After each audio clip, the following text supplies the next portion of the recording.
Bonjour, voilà, je m'appelle Stéphane. Je vais vous raconter ce que Dieu a fait dans ma vie, ce que Dieu m'a apporté dans ma vie. Je vais vous expliquer mon témoignage. Voilà, moi, pour ma part, j'étais un garçon. Dans ma tendre jeunesse, j'ai fait comme tous les gens. J'avais des copains, des amis. Je buvais, je me suis drogué. Et par la suite, j'ai rencontré ma compagne. Et ma compagne, elle a été chrétienne. Et tous les jours, elle voulait que j'aille avec elle à la Réunion. Mais moi, je l'empêchais pas d'aller à la Réunion parce que je connaissais pas les choses de Dieu. Et vu que ça lui faisait pas trop de mal, je disais tu pouvais aller à la Réunion, ça me dérangeait pas. Mais moi, je voulais rien savoir. Moi, j'étais bien avec ma compagnie. J'étais un garçon, je faisais du sport, je faisais du ballon. Et c'était toute ma vie. Moi, j'attendais plus que le vendredi soir pour aller jouer avec mes copains. Et puis après le vendredi soir, comme on dit, il y avait la troisième mi-temps, puis je buvais énormément. Des fois, je rentrais pas pendant 2 jours chez moi, parce que j'étais avec mes amis, j'étais avec mes copains. Et ma femme, elle a essayé tout au long de sa vie chrétienne de me parler des choses de Dieu. Mais moi, je voulais rien savoir parce que j'étais bien dans ma position. Et vu que je connaissais pas l'importance et puis que ce que Dieu pouvait faire, j'en voulais pas. Et un jour, tellement qu'elle m'en a dit, elle m'a proposé d'aller à l'église. Ça fait que j'ai dit, bon, je vais venir avec toi. Ça fait que je suis allé avec elle dans une église et je me suis assis sur la chaise. Mais ma compagne, elle m'a pas expliqué comment que ça se comporte un chrétien, comment que ça vit un chrétien. Ça fait que je me suis assis sur la chaise et du coup, aujourd'hui je le comprends bien sûr, mais il y a une femme qui a eu le baptême du Saint-Esprit assez fort dans l'église et elle était juste derrière moi. Mais moi, vu que je connaissais pas les choses de Dieu, j'étais assis là sur ma chaise et j'ai pris peur en moi. Je me suis demandé, j'ai dit c'est pas possible, où c'est qu'elle m'a emmené. Je dis c'est des fous ces gens-là, c'est une secte, c'est pas normal. Je suis tombé dans quelque chose qu'il fallait pas. Et à la fin de la réunion, ma compagne elle est venue me voir et elle me dit alors, t'as aimé la réunion? Je lui ai dit écoute, je suis désolé, mais vous êtes des gens que ça va pas du tout.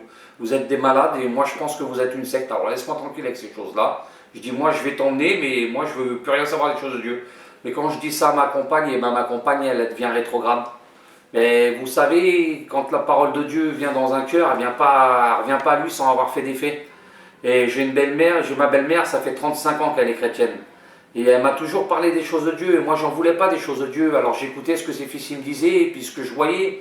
Je disais que les pasteurs, c'était des menteurs, que les pasteurs, ils s'achetaient des convois avec les sous des chrétiens, que les pasteurs, ils profitaient, ils allaient s'acheter les commissions. Et j'en voulais pas des choses de Dieu. Moi j'étais bien dans ma vie. Mais vous savez, j'ai 3 enfants. Pendant toutes ces années, j'ai jamais vu l'ouverture des cadeaux de Noël de mes enfants. Parce que j'étais dans l'alcool, j'étais avec mes amis, j'étais là pour payer, pour acheter des jouets, pour tout ce qu'il faut, mais jamais j'ai vu mes enfants ouvrir les cadeaux. Et ça fait 5 ans que j'appartiens à Dieu, ça fait 5 ans que je peux voir ça. C'est la plus belle des choses quand vous voyez un petit qui a le visage qui est souriant, qui a le visage qui sourit, c'est la plus belle des choses, vous savez. Et donc, comme je vous disais, j'ai pas voulu des choses de Dieu, mais j'ai un cousin à moi qui s'est baptisé à l'église de Chelles. Et ce garçon-là, moi je le connaissais très bien, je buvais avec lui. Et je dis, c'est pas normal que ce garçon-là il se baptise, ça doit être un effet de mode, il y a quelque chose, parce que moi je le connais, et comment ça se fait qu'il a été touché par Dieu, et que moi je n'ai pas été touché par Dieu. Et moi donc, qu'est-ce que j'ai fait? Je suis allé à l'église de Chelles et je me suis mis au fond de la salle. Mais là, la parole de Dieu et les cantiques, c'était différent mon cœur. Vous savez, je suis un garçon, je connais, avec le respect que je vous donne, je connais mon corps, je connais ma vie. Si j'ai mal à la tête, je vais prendre un cachet pour la tête, je ne vais pas prendre un cachet pour le pied.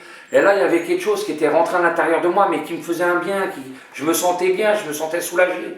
Et je dis, mais comme il y avait toute ma famille, j'avais un peu honte, j'avais l'orgueil de l'homme de demander. Ça fait que j'ai été voir mon cousin, et puis j'ai été demandé à mon cousin, je dis, tu vas avoir d'autres réunions, mon cousin, dans la semaine? Il me dit, viens, justement, je vais en faire à la maison. Ça fait que j'ai été ce samedi-là chez lui, là. Et je me suis encore assis, on avait installé des chaises, c'était trop beau, je me suis assis là. Et puis je voyais, il y avait un chrétien à côté de moi, il était heureux, il pleurait, il était bien. Je dis, il y a une autre personne qui était à côté de moi, il était heureux, il souriait. Et moi, je fermais les yeux, je recherchais la présence de Dieu. Mais j'arrivais pas à trouver le Seigneur, j'arrivais pas du tout à trouver le Seigneur. Alors j'ai été voir vers le pasteur, je dis, je comprends pas, je prie comme il faut prier, je demande comme il faut demander, et je reçois rien. Pourquoi, mon frère? Explique-moi pourquoi. Et ce frère-là, il me dit, tu sais, mon frère, t'es trop compliqué. Faut pas chercher Dieu avec ta tête, mais faut chercher Dieu avec ton cœur. Mais quand il me dit ça, je dis, c'est pas possible. Qu'est-ce qu'il me raconte? Un cœur, ça parle pas. C'est pas possible que ça parle un cœur. Et je m'en vais chez moi. Et je m'en vais chez moi, et puis je respecte, je vous vois, je dors, et puis en pleine nuit, je suis réveillé. Et le Saint-Esprit me parle. Et quelle beauté, il me dit, tu crois que ta compagne que t'aimes, là, ça sort d'où, là? Tes enfants, quand tu les aimes, ça sort d'où, là? Quand t'es retourné dans ton lit, puis que tu pleures, tes angoisses, tes problèmes, tu crois que ça sort d'où? Et je me suis réveillé, je dis, c'est vrai, Seigneur, ça sort bien de mon cœur. Et je suis retourné dans cette petite réunion, là, chez mon cousin. Et là, je me suis assis. Et là, j'ai loué mon Dieu de tout mon cœur. J'ai vraiment loué de Dieu de tout mon cœur, avec mon cœur sincère. J'ai ressenti l'onction de Dieu sur moi. Je ne vous dis pas comment j'étais. J'avais l'impression que des torrents d'eau coulaient de mes yeux. J'étais un garçon, je fumais 5 paquets de Winfield de 30 cigarettes. Une semaine avant de me baptiser, Dieu m'a délivré. J'avais tout des méchancetés, tout un vilain vocabulaire. Vraiment, Dieu m'a tout enlevé. Dieu m'a enlevé ça. Il n'y a même pas 2 ans en arrière, vous savez, j'ai été appelé pour être serviteur de Dieu. Je vais partir aux études l'année prochaine avec la grâce de Dieu. Vous savez, c'est la plus belle chose qu'on puisse faire dans une vie. Toi qui ne connais pas l'éternel Dieu, toi qui ne connais pas la grandeur de Dieu, moi je te le dis que Dieu est vivant, que Dieu a une solution à ta problème. Crois en lui et tu verras.